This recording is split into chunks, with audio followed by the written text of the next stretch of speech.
Hej. Formålet med denne screencast er at vise, hvordan man beregner U-værdien i en ydervæg.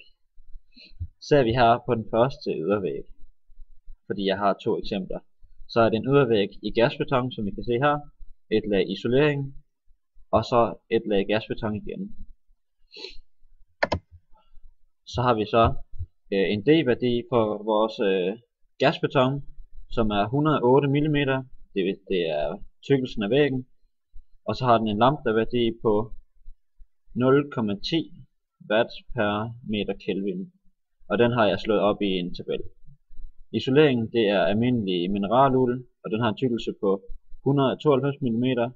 Og så har vi en lambda-værdi på 0,037 watt per meter Kelvin, som også er slået op i en tabel.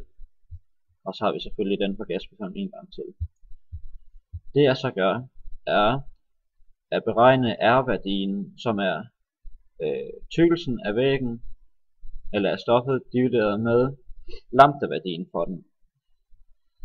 Dem beregner jeg så her, hvor jeg indsætter vores tykkelse og vores lambda-værdi, og så får vi så en R-værdi, og det gør vi så for de tre enheder, vi har i væggen. Så beregner vi summen af vores R-værdier, og så finder vi så U-værdien ved at tage den reciprokke værdi af R-værdien, som så bliver 0,136 watt per kvadratmeter Kelvin. Så har vi så vores eksempel nummer 2, som er en ydervæg i træ. Så har vi en træbeklædning, der er 15 mm tyk og har en lambda-værdi, som vi har fundet for fyr og gran, på 0,13 watt per meter Kelvin. Så har vi en inhomogen trævæg, som har en tykkelse på 95 mm. Og den er inhomogen, fordi at den har en bjælke, og så har den isolering, og så har den bjælke igen. Så derfor skal man beregne den på en speciel måde. Først skal man beregne, hvor mange procent af den her vægenhed, der er træ.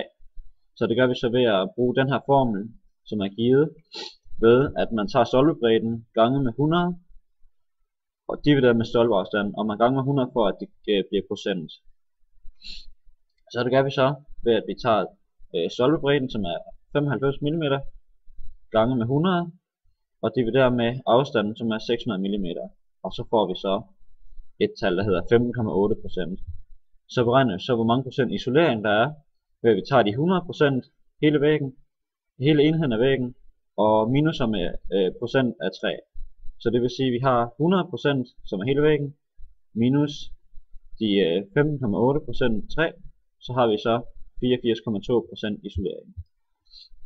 For så at finde lambda-værdien for den her enhed af væggen, skal man så tage procent isolering gange med lambda-værdien for isoleringen, plus procent træ gange med lambda-værdien af træ, divideret med 100.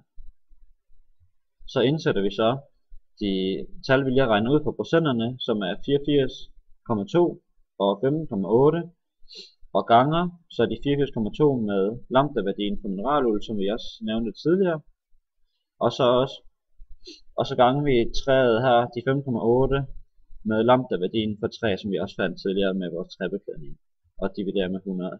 Så får vi så en lambda-værdi, der hedder 0,052 watt per meter Kelvin. Så har vi så isoleringen. Det sidste stykke, nu må vi heller lige gå op på billedet igen her, det er det her. Og så det sidste her, hvor der står gipsplade, det er så den inderste herinde. Og så den isolering, vi har her, den er 145 mm tyk, og har den samme lambda-værdi som isoleringen tidligere. Og så har vi en gipsplade, som er 13 mm tyk, som har en lambda-værdi, der hedder 0,25 watt per meter Kelvin.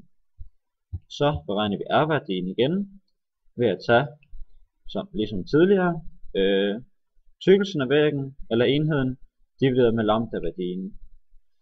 Så beregner vi så for træbeklædningen, for den inhomogene væg, for isoleringen og for gipspladen. Og så beregner vi summen af de 4 R-værdier, som så giver 5,913